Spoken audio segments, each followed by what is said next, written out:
আমার কিন্তু দেয়া শেষ। আমরা ঠিক এই যে এটা নিচে এরকম একটা ফুটা দিয়ে দিব। এই যে আমি কতটি এই যে ফুটা দিয়ে দিয়েছি। এখন আমরা আবার চাদরটি নেব। তারপরে এই যে এই ফুটা থেকে এই ফুটা সুন্দরভাবে একটা গোল দাগ দিয়ে দেব।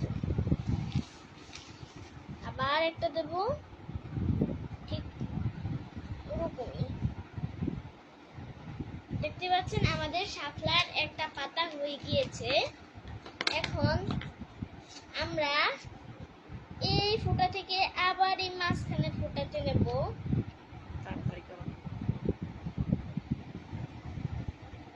তারপরে আমাদের আবার একটা নিতে হবে, ঠিক একইভাবে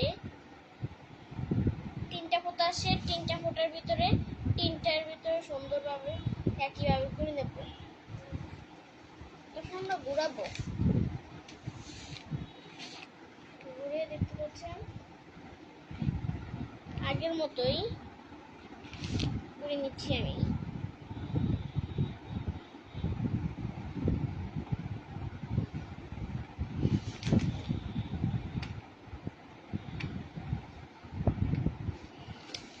তাহলে এখন আমরা এটাকে ঠিক এইভাবে করে একটা দিয়ে দেব।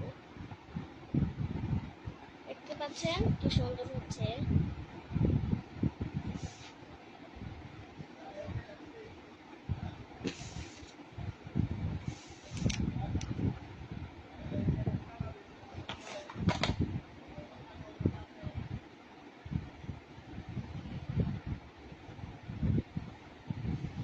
এই যে দেখুন কি সুন্দর হয়েছে।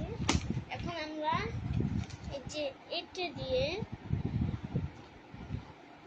আবার একটা সুন্দর বড় করে একটা দাগ দেব। তারপরে আমরা এখানে এই যে দাগের থেকে লাগে এইভাবে করে এইভাবে নেব, আবার এইভাবে নেব।